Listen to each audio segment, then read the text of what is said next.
እህቴን ጅኖች ቀሙብኝ አስመልሶልኝ ከዱባይ። ይህ የቀልብ ዶክተር ድምጽ ነው። አልሐምዱሊላህ። ታካሚዎቻችን የሚድኑ በእኛ ኃይል እንዳይመስሎት በአላህ ኃይል ብቻና ብቻ ነው።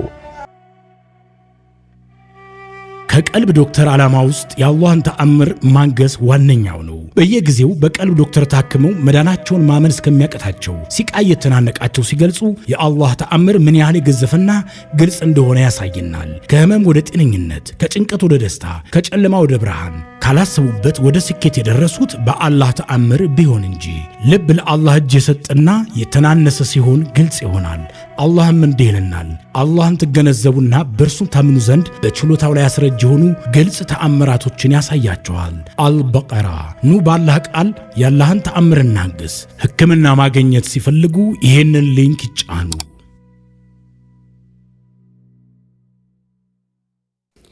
አሰላሙ አለይኩም ወራህመቱላሂ ወበረካቱሁ። ውድና የተከበራችሁ የቀልብ ዶክተር ቤተሰቦቻችን እንደምን ከረማችሁልን? በያላችሁበት የአላህ ዝነት ጥበቃው ኃይላችሁ እያልኩኝ ዘወትር ቅዳሜና እሁድ ወደ እናንተ እንደተለመደው ይዘንላችሁ የምንቀርበው በቀልብ ዶክተር ኡስታዞች ሰበብ ታክመው የዳኑ የእህት የወንድሞቻችንን እውነተኛ አሳዛኝ ልብ አንጠልጣይ ታሪኮችን ወደ እናንተ የምናቀርብበት ቀን ነውና ለዛሬም እጅግ በጣም የሚያሳዝን ልብን የሚነካ በጣም አስተማሪ የሆነ ታሪክ ወደ እናንተ የእህታችንን ይዤላችሁ ቀርብ ያለሁኝ። እስከ ፍጻሜው አብራችሁኝ እንድትቆዩ በትህትና በአክብሮት ጋብዛለሁ። አዳዲስ ቤተሰቦችም ካላችሁ እንኳን ደህና መጣችሁ። ቻናላችንን ሰብስክራይብ በማድረግ የደወል ምልክቷን አንድ ጊዜ ብቻ በመጫን ቤተሰባችን ሁኑ። የሚለቀቁ ትምህርቶች ቶሎ እንዲደርሷችሁ ይሆናል ማለት ነው። ባረከላሁ ፊኩም። ወደ ዛሬ ታሪክ እናምራ። የታሪኩ ርዕስ እህቴን ጅኖች ቀሙብኝ አስመልሶልኝ ከዱባይ ክፍል 1። እህቴ የምትኖረው ሳውዲ ነው። እኔ የምኖረው ዱባይ ነው። እኔ ጋር እንድትመጣ ያልፈነቀልኩት ድንጋይ የለም። የእህቴን ጤንነት ቀሙብኝ፣ አቅሏንም ወሰዱብኝ። ጭራሽ ለመጀመሪያ ጊዜ የደወልኩላት የነበረ ወቅት ከዚህ በኋላ እህት አለኝ እንዳትደውይልኝ ብላ ራሷ ዘግታቤ ነበር። ያአላህ እኔም እርሷም እኩል ባይባልም በስደት ወር ልዩነት ነው ወደ ስደት የመጣ ነው። እኔም እርሷም ሳውዲ ነበርን መጀመሪያ። ከዚያ ግን አሰሪዎቼ ከተማ ሲለውጡ ነው ዱባይ የመጣሁት። አሁን የራሴን ስራ አግኝቻለሁ። እዚህ ነው የምኖረው። የኔ እዚህ የመኖር የውስጥ የእግር እሳት ሆነብኝ። እህቴን እዛ ሀዛ ውስጥ ጥዬ በመምጣቴ ነው። እኔ በዚህ ሁኔታ ውስጥ እያለሁኝ እንኳን የራሴን የመኖሪያ ፍቃድ ማደስ ችያለሁ። እህቴ ግን ይህንን ማድረግ ሳትችል በስቃይ ውስጥ ነው ያለችው። ነገሩ ከዚህ ይጀምራል። ሁለታችንም ወደዚህ ስንመጣ እኔ የነበርኩበት ሀያት ጥሩ አልነበረም። እንዴት ብትሉኝ እዚህ በህገ ወጥ ካስመጣኝ ደላላ ጋር የፍቅር ግንኙነት ጀምሬ ነበር። ከሁሉም ጋር እንደዛ አይነት ግንኙነት እንደሚኖረው እያወቅኩኝ ቢሆንም እኔ ግን ውስጤ ተሸንፎ የሚለኝን ሁሉ ማድረግ ችያለሁ። እዚህ ስመጣ ቀድሚያት የመጣሁት እኔ ነኝ። የስደትን ሐሳብ በራሱ የጫንኩባት እኔ እንጂ እርሷ ስለ ስደት ምንም ሐሳብ የላትም። አሁን በዚህ ሁኔታ ውስጥ እኔ ወደ ስራ እንኳን ሳልገባ ቀጥታ የገባሁት የደላላዬ ቤት ነው። እዚያ እርሱ ጋር ለወራት ቆየሁኝ። ጥሩ ጊዜያትን ነበር ያሳለፍኩት እንደማስታውሰው ከሆነ። በዚሁ አጋጣሚ እህቴን ላስመጣት ፈለኩኝ። እኔ ያገኘሁትን አጋጣሚ እርሷም እንድታገኝ ፈለኩኝና በበረሃ አቋርጣ ምልክቶችን፣ እርዳታዎችን በሙሉ አድርጌላት እርሱም ተንከባክቦ አመጣት። በዚህ ጊዜ በእነሱ መሃል የተፈጠረውን ምንም የማውቀው ነገር የለም። እህቴ እዚህ ከመጣች ጀምሮ ነው የተለወጠችብኝ። ኋላም የጥላችን መንስኤ የሆነው ይህ ነው። አስደፈርሽኝ እያለች ነበረ ስትወቅሰኝ የነበረው። ያ አላህ፣ ይህንን ወቀሳ መጀመሪያ ላይ አልሰማሁትም፣ ለኔ አዲስ ነው። ግን ደግሞ እቺ ወቀሳ የጀመረችው እኔን ተጠያቂ ለማድረግ ይመስለኛል። እስኪ እናንተ ፍረዱኝ። የገዛ እህቱን ሊያውም ጓደኛ በሚለው ደላላ የሚያስደፍር አለን? ይሁንና አማራጩን ሁሉ ሰጠኋት። እርሷ ከዛ ሷሂር ጋር መቆየትን ፈለገች። እኔ 3 ቀን ከፍተኛ ትኩሳት ማስመለስ ብቻ ኃይለኛ ህመም ጀምሯት ነበረ። በዚህ መሃል አዲስ መድኃኒት የምታውቅ ልጅ አውቃለሁኝ አለን። እኛም እሺ አምጣት ስንለው አይደለም እዚህ ድረስ አትመጣም፣ እኛ እርሷ ጋር ነው መሄድ ያለብን አለኝ። ቀድሞውኑ ወደ ድንበር አካባቢ ስላለን ብዙም አይርቅም ብሎን በየተራራው በየጥሻው ጉራንጉሮ ስር ወርደን አንዲት ሴትዮ አገኘን። ሞሮኮያዊ ነች። ፊቷ በሙሉ በጥቁር ሒና የተነቀሰች፣ ወይን የሚመስለው ከንፈሯ፣ አፏ በሙሉ ጥቁር ነው። አንድ አይኗ በደንብ አነጣጥሮ ማየት የሚችል፣ አንደኛው ደግሞ እንደ መጨፈን ያለ የደከመ አይን ያላት። ያ አላህ፣ በዚህ መሃል እኛ እርሷ ጋር ስንደርስ እየተራመደች ነበር። ዙሪያዋን ትራመዳለች፣ አትቀመጥም። ወገቧን ትይዛለች። በእጇ የያዘችውን እንጨት ወደ ሰማይ ትጠቁማለች። ታወራለችም። የማይታወቅ ቋንቋ ታወራለች። እኔ በዛ ወቅት አረብኛ ብዙም አልችልም እንጂ እንዴት እንደሚወራ አውቅ ነበር።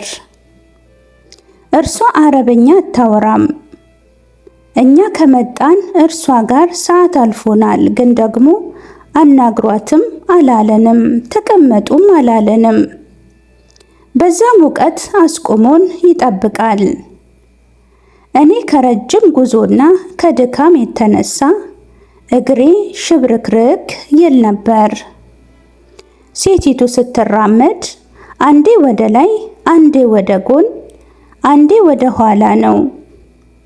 አላየችንም እንዳልል ደግሞ አጮልቃ ለረጅም ጊዜ ማንነታችንን እስክንለይ ድረስ አይተናለች። ብቻ ምን አለፋችሁ ተራምዳ ተራምዳ ዱላዋን አነሳችና በዛ በኩል አለችን በአረብኛ። የዚህ ጊዜ ጓደኛ የነበረው ደላላ በጠቆመችበት ቦታ ሲሮጥ እኛም ተከትለነው ሩጫችንን ጀመርን። ሩጫው አነሳሱ ያለ አንዳች ማስጠንቀቂያ ስለነበረ ምን መጣ ብለን ነው እኛም እግሬ አውጭን ያልነው። ይታያችሁ በማናቀው በረሃ እልም ባለ ሙቀት ውስጥ የማናቃትን ሴት አገኝተን እርሱ መሮጥ ከጀመረ፣ ምክንያቱም ምንም ይሁን ምንም እኛም እግሬ አውጭኝ ነው። ግን ለምን እንደምንሮጥ አናቀውም። እርሱን ተከትለን የምንሮጠው። ያ አላህ፣ ቀላል አይሮጥም ያ ረቢ። ልንደርስበት እንኳን አልቻልንም። ምን ጉድ ነው እላለሁኝ። በቃ ከኋላችን አውሬ የሚከተለን የመሰለን። ከእርሱ ጋር ሩጫ መከታተል አልቻልንም። እርሱ ጥሎን ጠፋ። እኔ ቆምኩና ታማሚዋን እህቴን ጠበኳት። ትንፋሿን መዋጥ አቅቷት ቁና ቁና ትተነፍሳለች። ስታየኝ ነው ተስፋዋ የለመለመው እንጂ ደንግጣ ጠቁሯ ነበረ። የት እንደምንሄድ እዛ በረሃ ውስጥ ግራ ተጋብታለች። በቃ ወደ ሮጥንበት መስመር እራመድ፣ ፈጠን ፈጠን በይ እያልኳት ለረጅም ሰዓት ተጓዝን። ሱብሃንአላህ። ኋላ ግን ሲሮጥ ያመለጠን ደላላ ተመልሶ ሲመጣ ከሩቅ አይቼ ተስፋዬ ለመለመ። ብቻውን አልመጣም። በእጁ ትንሽዬ ጥንቸል ነገር ይዟል። ሲያየን በጥያቄ መልኩ ነበር ያየን። ለምን መጣችሁ አለን። እንዴ ለምን መጣችሁ ትለናለህ ደግሞ? እንደ እብድ እምቡር ብለህ ሩጠህ አልኩት። እና እኔ ብሮጥ መስዋዕት ላመጣ ነው። የጠቆመችኝ ለሱ ነው።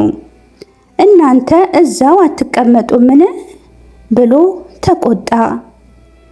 ከዚህ በፊት ተመላልሰን የምናውቅ ይመስል ማወቅ ነበረባችሁ አይነት ቁጣ ይቆጣል እንዴ ብዬ እኔም ተበሳጨው። ተመልሰን ወደዛች ሴትዮ ሁላችንም በጣም ደክሞናል። እርሷ ግን መሽከርከሯን አላቆመችም። ወደፊት ወደ ኋላ ትላለች። አወዛግባኛለች። ልክ ስታየው ወደኛ በፍጥነት ትቃረብና በእጁ ላይ የያዘውን ጥንቸል ናት አሉ። እኛ አይጥ መስላን ነበረ። እርሷን ተቀበለችው ሳይሆን መነጨቀችው ነው የሚባለው። ምን ያስረፍድሃል አይነት አቀባበል ተቀበለችውና እዛው እያየናት ጆሮዋን ይዛ ወደ ላይ ከፍ አድርጋ አሁንም በማናቀው ቋንቋ ካወራች በኋላ በያዘችው ዱላ የጥንቸሊቱን ሆድ ወዳ አድርጋ ወደ ጆሮዋ አስጠግታ አደመጠቻት። መጀመሪያ ስትፈራገጥ የነበረችው ጥንቸል ጸጥ አለች። ፈርታ ነው እንደኛ መሰለኝ።